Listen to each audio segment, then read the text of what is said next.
Success Insight shares the stories of the people with passion and drive who make things happen in the world. Here's your host, Howard Fox. Hello, everyone, and welcome back to the Success Insight podcast. Today's episode of Success Insight is another addition to our Outdoor Adventure Series. The Outdoor Adventure Series celebrates individuals and families, businesses and organizations that seek out and promote the exploration of the great outdoors. Our guest today is Benjamin Barakat. Benjamin is an award-winning astrophotographer, Milky Way enthusiast, and workshop facilitator. He's also a real estate and architecture photographer who offers high-end photography, drone, and 360-degree virtual tours. And he resides in Basel, Switzerland with his wife and their newborn child. Benjamin, welcome to the Success Insight podcast. Hi, Howard. Thank you for having me on the podcast today. It's an honor. I would have to say it's an honor for me to have you on the podcast because as I began my exploration of astrophotography, Milky Way photography, your work was one of the first that I had seen. And I thought, this is like really cool stuff because I've done photography before. It's how I paid my way through school. But when I began down this path of learning how to do Milky Way photography, I mean, your work was like, oh my God, if I can be as good as this guy, this is good. This is going to be fun out here. So I would love, if you could share a little bit about your background and how you got into this, astrophotography area, because you're doing quite a bit with it right now. I guess my journey into photography began about a little over 3 years ago. And I'd actually done pretty much no photography up until then. A few years before that, I had moved to Switzerland to reside with my wife. And we live in a quite dark area. It's quite a dark Bortle scale. Pretty much every evening when we were outside, we would be watching the stars and obviously seeing the shooting stars and that type of stuff. And I was always kind of fascinated with the night sky, but I never knew one day I'd be taking photos of it. I just said to my wife, I was like, I would like to take photos of the stars. And I had no idea at the time what I was getting myself into, and I didn't have a camera. But shortly after that, I got lucky because my father had quite a good camera, a Canon system with all the lenses and everything. And basically, he was not using it. It was just sitting in the cupboards in storage. Gathering dust, as they say over here. Yeah. And I asked him, I was like, do you still have that camera sitting around? Because, back then I had no idea which camera to buy or what or where to begin. And I don't think I probably would have ever made the move to buy a camera. Maybe one day, but that gave me the perfect opportunity. He was like, yeah, I've still got it. And, it's yours. And I was like, okay, great. Thank you. And I took that camera and at the beginning, I didn't go out direct. And I like did some Google and stuff. And I was like, okay, how to take photos of the stars. And it was a bit of a hit and miss. I got some settings and stuff, but I didn't really have an idea what I was doing because I had no experience with cameras. And I literally went out in my neighborhood and pointed the camera up at the sky, and I got my first photos. And there wasn't much contrast. It was just a couple of stars, and that was it. I was thrilled. I was like, oh my God, I captured the stars. And up until that moment, I still actually didn't know about the Milky Way. So I had no idea what was ahead of me, what I was going to see and what I was about to capture in the future. I tried a bit more and experimented over a couple of months. And then I finally found online the Milky Way. And I was like, oh my God, wow. And I was like, where can I see that in the world? I didn't know that you can almost see that from, everywhere. Not everywhere in the world, but a big portion of the world is visible. But I didn't know where to look. A couple of months after that, I traveled to Lebanon, where my father lives. I found a guide there who was doing like these small astro tours. And basically it was, you go with the guy and he just tells you this is Polaris and this is Betelgeuse and Antares and whatever. He points out a few of the night sky objects. And I was pretty, kind of impressed at the time. And I was like, all right, where's the Milky Way? And, the guy wanted to cut the night short and was like, yeah, well, it's, rising in a few hours, but we're going back. And I was kind of disappointed. I was like, I came here to capture the Milky Way. And a few weeks after that, the guy was like, he sent me a message. He was like, I'm going out to do some photography, night sky photography. And he's like, you're welcome to join. And he was like, I'm going with a friend. And that friend I became good friends with. His name is Maroon Habib. And that guy is an excellent deep sky photographer. And we went out, the three of us, and Maroon basically was like, put these settings in your camera, and I took my first clicks, and that was it. I saw the Milky Way, and I loved it. And I took a few shots. They were obviously not my best shots. It was the beginning, and from that moment on, I was hooked. And it took me a bit of time to get where I am today. It was a lot of hit and miss and a lot of trial and error.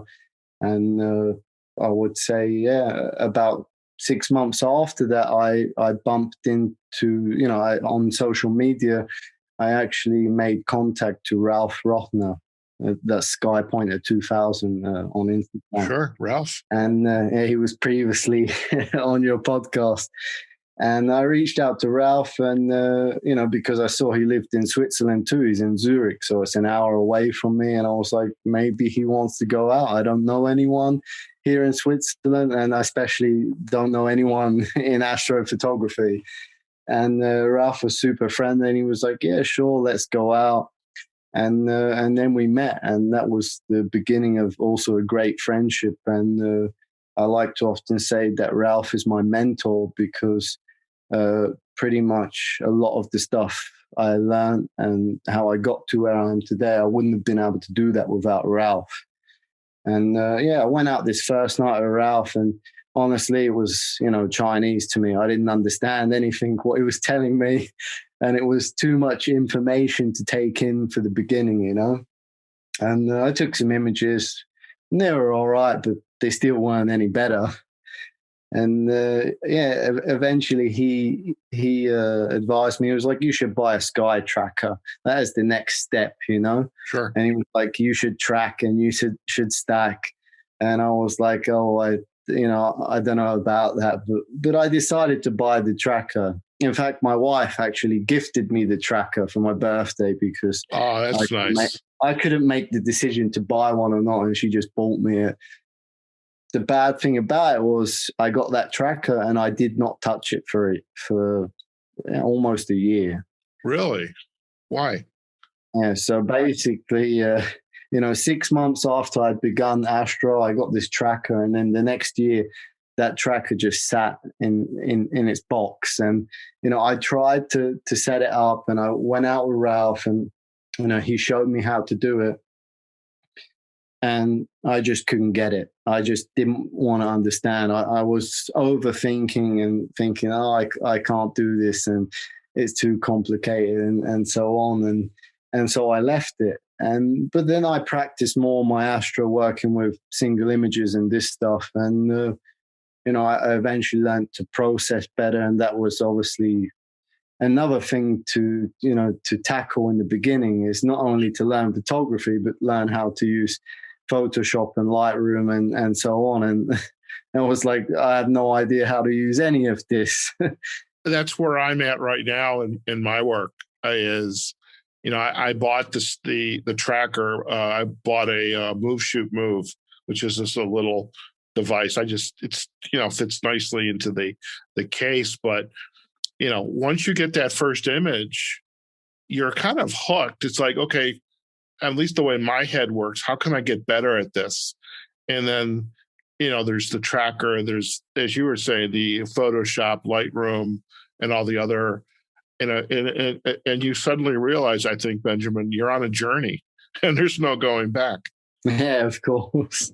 Yeah, eventually I decided to pick that tracker back up, and I was like, it's time to, to further my work, to try and get better at what I'm doing, and to stop. I was in a rush to take pictures and to process, and I was over processing, and I was not looking at the long run game of, it's time to pick up some skills and further my knowledge and not hold myself back. And then I tried a few more times with the tracker, and then I realized, this is the most easiest thing to do. It is the most simplest thing when you just take it simply and with the logic, and don't overthink and complicate things. And then since then I have not stopped tracking. But what I did not do even then was I still didn't stack. I was like, and Ralph kept recommending to me, kept saying, you should stack, you will reduce noise, you will be able to process better the images. And I was like, no, it's not for me. I stuck to doing a single image foreground and a single track sky. And, it was an improvement, but it was still not the improvement or the level that I have today. And I was actually a bit stubborn. I thought, that's not for me. I can't be bothered. I don't want to do that.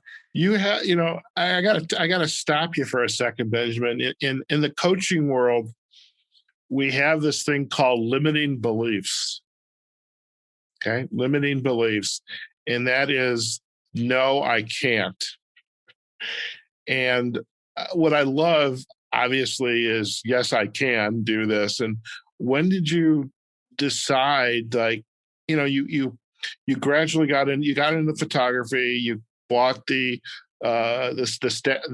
tracker, thank God after a year you pulled it out of the closet. Your wife was probably none too happy about that. I bought you this wonderful toy. I don't think she knew.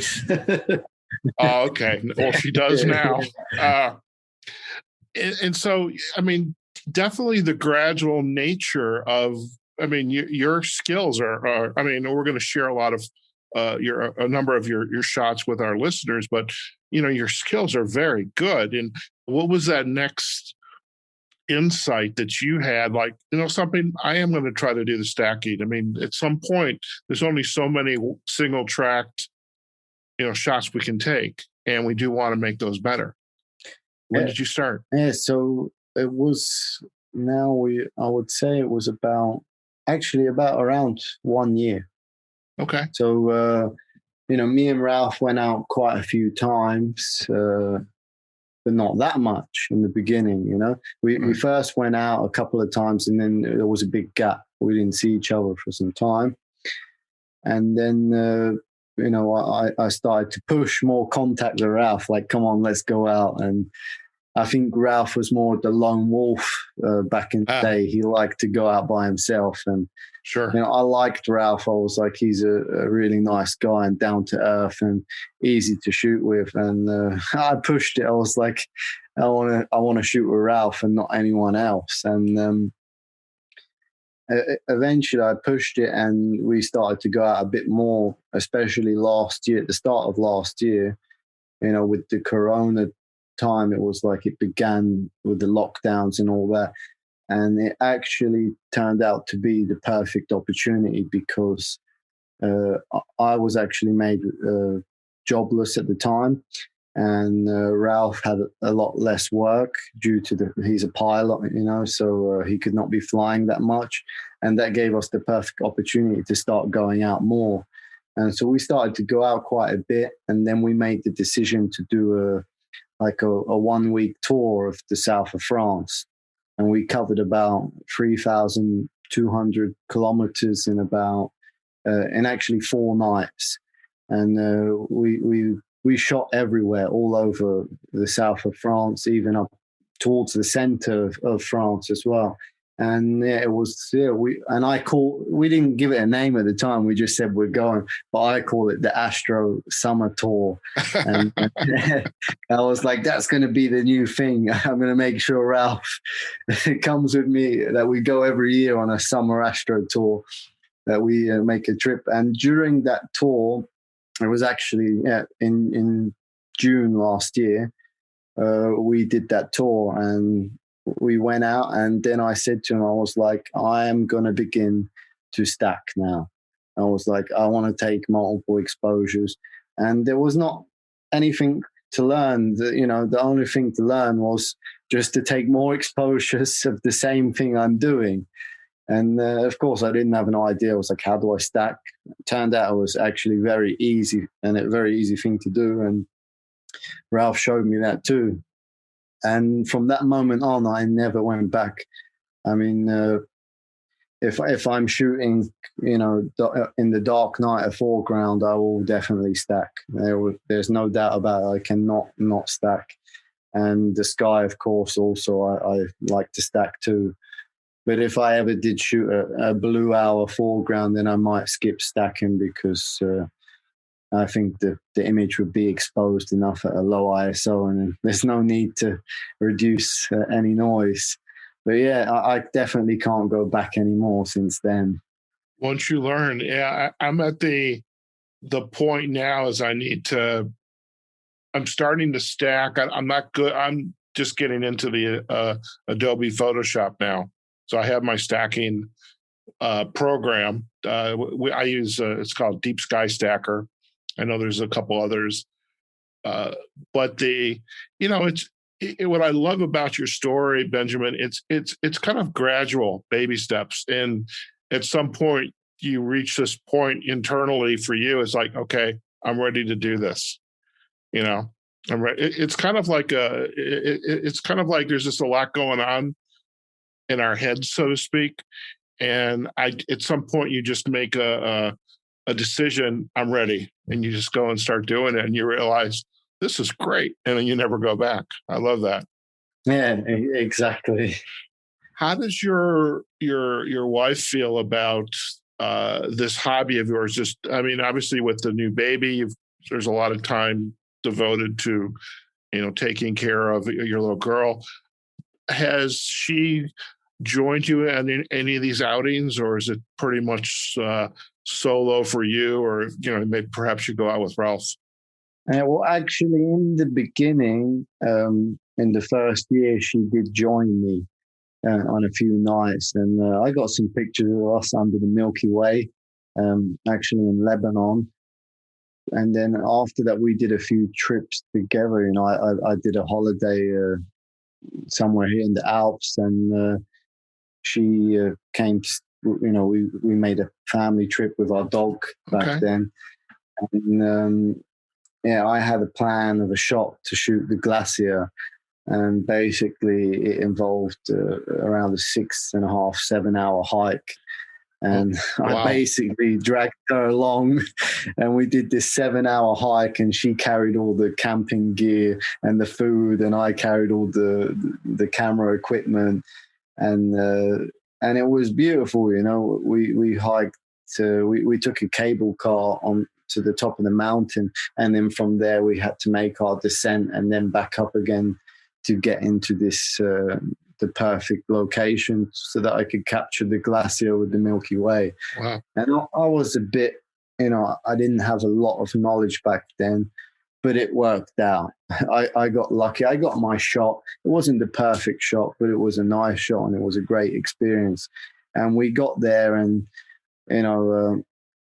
she loved it until it came to sleeping at night, because we were sleeping right down by this glacier edge. And even though it was summer, the temperature dropped below zero, and we were not prepared for that at all. Oh, boy. And it was like micro weather. The weather was constantly changing. 1 minute the sky was clear, and the next minute we're hit with this fog, like this thick fog making everything wet. And then there's wind, and then we can hear the glacier like cracking open, and it sounds like an earthquake. And then there are storms like in every, over the glacier. You can see storms going on here and there. And we were like a bit afraid, is this storm coming towards us? And she was basically, we didn't have a tent. She had a bivvy, and it's like a tent bag that you sleep in. Mm-hmm. And she's inside that with the dog, and they're like shaking cold. Oh, and my. I'm out and I'm taking my photos the whole night. And she didn't really get a good night's sleep. And then we were like, all right, it got to sunrise, and we were like, let's hike back. Right. And we hiked back, and she was like, I can't believe you dragged me on that. But it was an awesome experience. The sleeping was uncomfortable, but it was an awesome experience. The views were stunning, and we thoroughly enjoyed it. Fantastic. I mean, even the dog was cold and tired, and we have a Jack Russell, so she is full of energy and loves a good hike. But even she on the way back was like, I've had enough. You could tell. But yeah, she. So my wife came out with me, Dane, and actually last year during the time of Neowise, the popular comet Neowise. I had some images planned to take of my wife under the night sky. And originally it was with the Milky Way. And I was waiting for the perfect opportunity, to take her out.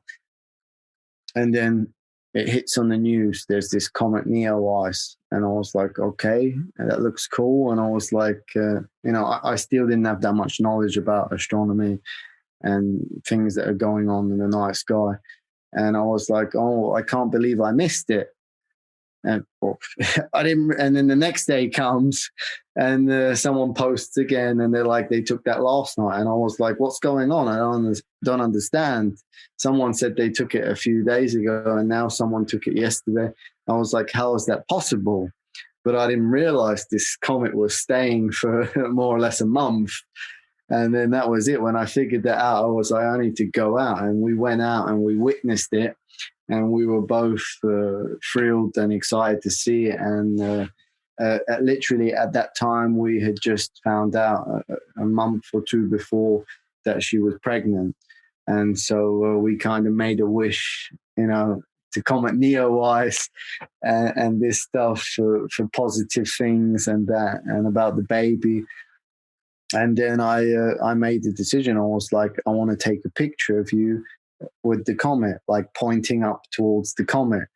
And I got actually really lucky because I took the picture here in my neighborhood. We went up the hill, and it turned out perfect. I just had to sit her on top of, to make her stand on the top of the hill.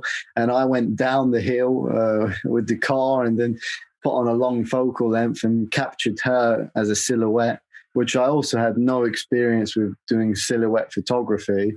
I was like, they're Googling it quick. How do I produce silhouette? And I knew that because I'd watched the previous nights where the comet would be. I was like, it's going to be roughly there. So I got her to stand there, and I basically took the shot of her, and then we just waited for the dark to come upon us, and I captured the comet, and then it worked out perfect. And it was a really popular shot for me at the time. I think even I'd like to say it kind of was a big kickoff for me where I started to get a bit more social engagement and I guess some kind of publicity. It made it to I didn't get an official APOD, but I got featured on Astronomy of the Day on their Instagram, and that with the picture, and it went on some blogs and this. It went a little bit viral and stuff, and everywhere featured it, and it was awesome. I was like, it turned out even better than I had expected. See, that's the wonderful nature of this. You have this idea of what I want to take, and all of a sudden, you've produced it, you have this big wow, and then you share it on the social sites, and the next thing you're making friends from all over the world. And I mean, I think that was probably about the time that I discovered your work, because I went out to Mojave National Preserve, was my first meetup. We have a group here in the U.S. called Meetup. And it's, everything from, cooking, hiking, speaking, but there was also a dark sky photography meetup group. And so that was the first time I went out to Mojave, and there were people taking the Neowise, which I couldn't see with my eyes.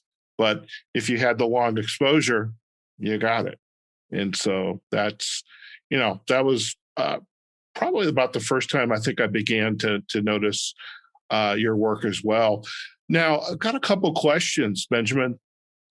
You were awarded the 2021 Milky Way Photographer of the Year through the site Capture the Atlas. Tell us more about that. Yeah, that was great to be featured on the article. I had seen it before, but I wasn't I wasn't that informed about it and that stuff. And Dan is the guy who's running the blog, and he is he is Capture the Atlas. And we had been also in contact in that and talking about Astro and this stuff. And and then he just dropped me a message one day and was like, "Did you check your emails?" And I was like, "Yeah." And he was like, "I sent you an email like a while ago asking you if you want to be featured in this year's edition." And I was like, "Oh, I didn't even see it." And then I had to look in the spam, and I found it, and I was like, I was thrilled, and I was like, "Of course, I want to be in it." And I mean, then I did a little bit of research, and I was like, "Oh, this article in the previous years has been, has gone to Forbes and some other big media outlets. Like it's been refeatured." And I was like, "That sounds great." I mean, I need the publicity. I'm trying to get my images out there, so of course I want to be a part of this. And I didn't know what to expect from it at first. I was like, it's a great achievement and that stuff, but I didn't know what else to expect. And then it was released, and then I noticed they featured the same thing in the Daily Mail in UK. And since I'm half English, I was like, oh, I'm glad the English mentioned it. It wasn't about me specifically, but it was about all of us that were featured in the blog. Yeah, definitely. There were some wonderful images there, and we'll provide a backlink to that to the website so they can see yours and some of the other images. But some amazing work, and there was actually a couple in my backyard, so I have some things to do in my near future. Now, you and Ralph recently went on another holiday together. First, if you'll share a little bit about that, but there was also this picture. I don't know if it was you or Ralph's comment about this cavern that you shot. You were inside this like cave, and there's people living in the cave. And then you had the shot of the Milky Way. So share a little bit about this holiday and that particular image. That was an amazing image. In fact, that would be one that I would love to share with our listeners on our show notes. So tell us some more about that. Yeah, so me and Ralph, we made, I asked him, I was like, "When are you free? This year, when's your holiday?" I was like, "Are we going to do another summer Astro tour?" So the part 2, and he told me his dates. And originally we decided to go to the Dolomites in Italy because we both never shot there before. And in the previous years, I actually wanted to shoot there, but every time I wanted to go, the opportunity just did not work out for me due to the weather or the timing. And this year we were like, all right, we're going to do Dolomites and let's hope for the best. And it was a bit, unsure because of the Corona situation. Where are we going to go? And, the rules are changing every week. And, we were like, is it going to work? And we heard, there's a curfew in Italy, which means we're going to have to hide in the night in the mountains somewhere and not be seen until the curfew is lifted in the morning. And that was the plan. And then we were constantly doing our research about the places we're going. And it turns out there was still a lot of snow in the Dolomites. And that would have mean that the hiking path, when would normally be 3 hours, is now turned into 6 hours because the road up to the hiking starting point is blocked with snow. Oh, my. And Ralph is always like, yeah, well, I'll get the snowshoes out. Let's do it. And I am a bit lazy. And I was like, I don't know if I really want to do that hike, you know. And, my wife is really, she's the best, and she is, super flexible. And she made the sacrifice. She was like, I'm going to skip school this week and you can go and do your trip because I know that means a lot to you. And that was super nice of her. But the plan was to go to Italy. It's just that for us, it's a 6-hour drive. And then I made the joke to Ralph, it was on my list to go to the Canary Islands, but it wasn't like on the urgent list, And I made the joke, and I was like, "What's with the Canary Islands? What's with La Palma?" And I said, actually, first, what is with La Palma to Ralph? And he was like, "Let me check." And it turns out super easy with the Corona rules. We can just do a PCR, fly there. There's no rules, no quarantine, and we can basically do what we want for the week and come back. And it was a joke to me at first. I thought, I was like, Ralph's not going to agree, and my wife is probably not going to agree either. And then, I'm actually doing online school every day as well. So I was like, well, I need to get permission from them to leave as well. And Ralph is like, let's go. And he's like, let's not just go to La Palma, let's go to Tenerife as well. And I was like, okay. I was like, I need to get the permission. Anyway, fast forward, I got the permission from my wife, from my school, and I was like, let's do this. But the only condition was I had to do my school every day there and still shoot the whole night, which meant it was going to be a tiring week. So, we did our research and we both came up with some awesome locations. And Ralph actually came up with this one of the cave. And I saw that and I was like, yeah, that is awesome. Let's do it.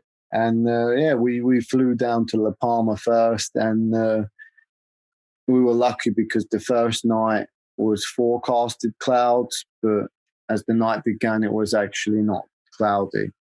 And so we first went on top of La Palma to the observatories and we managed to capture some images there that night. And it was nice. There are very dark skies in that, and there was a couple of awesome foregrounds, but we were more excited to do this cave. Yeah. and I had some other ideas of some spots I wanted to shoot because La Palma on top is like kind of overshot. Everyone goes there just to shoot that on top. And I was like, well, I haven't seen anyone shoot this cave. And I was like, I don't even know if it's possible. So we were like, let's go down there, let's scout it, and let's see if it's possible. So we go down a few days later. We were actually hit with some kalima, which means that the Sahara dust was up in the air. And so the second night and third night were not so good. And we had some clear patches. We basically were driving all over the island looking for the clear bit of the sky to capture some images in them nights. But we were lucky because it cleared in some parts and it cleared at the cave. And so, we went down that day and in the daytime, and it was, the road was kind of closed and they were doing road works and we had to do an off-road journey to get there. And then the road towards the end was horrible, like super steep. And we had this really bad car rental that was like useless, like getting up hills. Oh, boy. Anyway, we got down there and we did the hike down in the daytime, and we were like, wow, it's a beautiful cave, and there are these little homes down there, but I don't think anyone's living there currently. Really? See, I would not have thought that. It looks like people were living there. I mean, that was my perception. So that's a surprise for me. Yeah, I mean, there was one, but there were people inside in the day, but when we came back, there wasn't. And anyway, we went down, we get out our photo pills and we check, and what do you know? It lines up exactly like we had in mind. Wow. I mean, we had it in mind before the planning and this. We did some planning online, but you couldn't know exactly if it was going to be exactly in the right spot. But it was. Yeah. So, and we were like, all right, let's come back at night. And we go back and whatever, and we head back down at night. And it is so dark there. There's no town close by, and there are no lights, nothing. No one living around. And we get to the parking and we get out, and we were just like, oh my gosh, it is dark here. It is really dark. That's an astrophotographer's dream, though. Yeah, exactly. And then we just hear these noises. And they're the weirdest noises I have ever heard. And they were like screams and roars and weird kinds of noises coming from above. And some were getting closer and some were far, and it was like echoing. And I put my headlamp on and I look up and I just see this, bird-shaped things like glide right above my head. And it was like maybe the light attracted it, I don't know. And that was it. You just hear these birds going crazy, like flying all directions towards us. And they didn't hit us, but it sure felt like they were trying to hit us. Well, the effort that, you and Ralph put into those shots are just amazing. And again, I would love if, when you share a couple of shots, maybe the one you took of your wife up on the hill, this shot here, I think, some of your work, and this to really show our listeners this the amazing work that you're doing. I think that would be fantastic. That'd be fantastic. And by the way, I kind of shared this with Ralph when I interviewed him. I'm going to come over to Switzerland soon, and I'm going to make sure it aligns with when you guys are going out. But that sounds great. Now, are you starting to go beyond just the shooting? You're actually doing some workshops now, or building that part of your portfolio of work is to deliver some training, some workshops in astrophotography. Yeah, well, I would say now I'm shortly just after 3 years doing astro. And about after the first year and a half, I was like, I had the idea in my head I'd like to teach. But I was definitely not ready to teach. I was far from ready to teach, and I was absurd for coming up with the idea. But it was a good idea because I stuck with that idea. And eventually I was like, I came to begin. And about last summer, I began with my first few workshops. And it was definitely not the best time to begin with Corona and that, but what better time to begin? I was made jobless, and I was not actually made jobless. I actually decided to give up my job to pursue photography, and I was doing at the time real estate.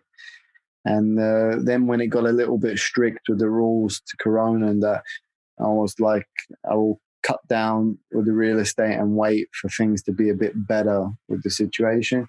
And I was like, now I can, start to build a better portfolio and to try and push forward to making workshops.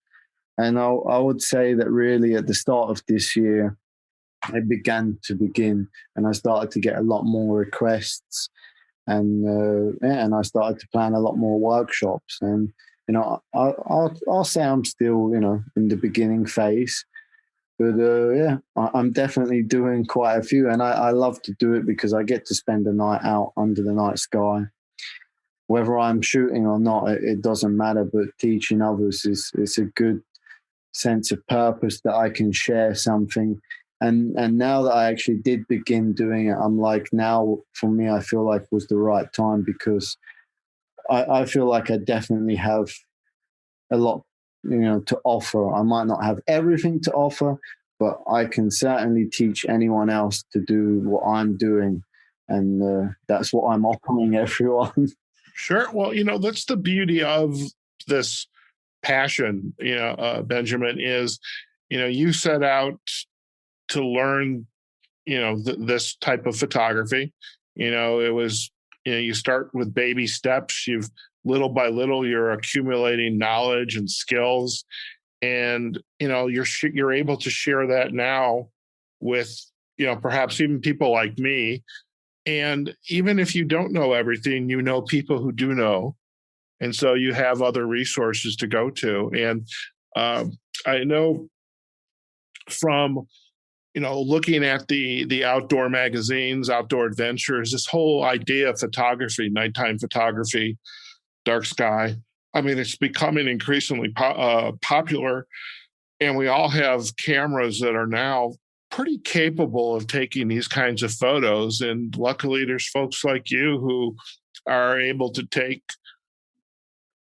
individuals who are interested to an even greater level than I thought possible. So that's a wonderful journey. And, really, I admire that. I mean, it's, the Corona kind of threw us for a loop last year, and you actually were able to, take where you were and just reinvent yourself into this really phenomenal area. And again, your skills and what you've accomplished are pretty amazing. And, for our listeners, when Benjamin shares some of these photos, much like Ralph's photos, not mine yet, and you're going to go, wow, look at those. And how do you do that? And that's fantastic. Benjamin, if our listeners would like to learn more about you and your work, where are the best places for them to go? Well, I would say the first and best place is probably Instagram. That is where I'm posting most of my stuff, and the social place that I'm most active on. And my Instagram handle is Benjamin Barakat. Basically just my name. And then there's also my website, which is www.benjaminbarakat.com. And on there, I list a little bit more information about my workshops and this stuff, and also resources if people are looking to get some kind of, free information that is just there, or the software, or, the things I'm using, the tools on planning, or whatever it is, they can find that. And then there is obviously my portfolio on the website of my images.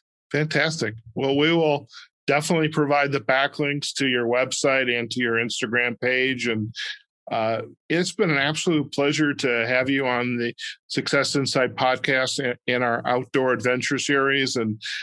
And this is truly an outdoor adventure. I mean, because you're out, in hopefully dark skies, enjoying the scenery, and just there is something truly magnificent about the stars above you.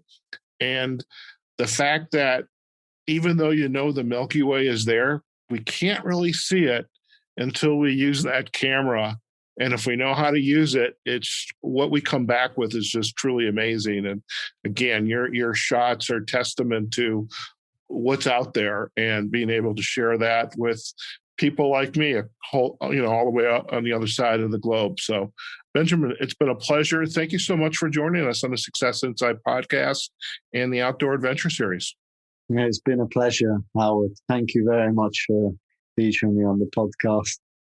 Fantastic. And again, at some point, maybe not this year, but next year, I'm going to be paying a visit to you and Ralph, and we're going shooting. So, yeah, I look forward to that, and we definitely will.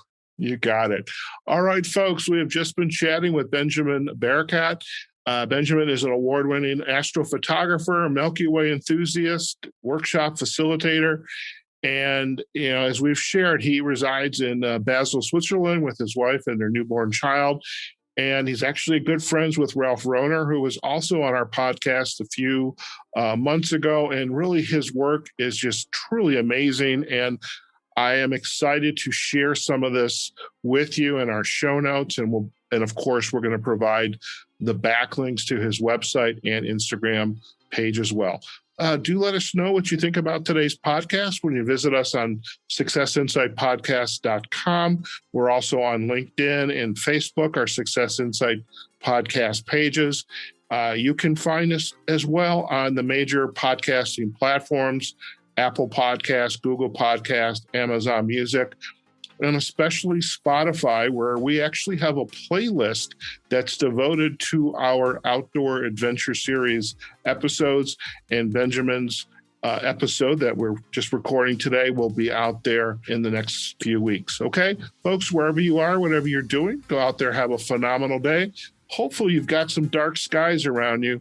And I really, really encourage you, take the family out there, have a coffee, a tea, adult beverage, whatever you're allowed, but just enjoy the stars. And when you figure out where that Milky Way is and just enjoy yourself, it's a phenomenal feeling. Okay, folks, take care, and we'll see you on the next episode of the Success Insight podcast and the Outdoor Adventure Series. Take care now. Success Insight is a production of Fox Coaching and First Story Strategies. Find us online, successinsightpodcast.com.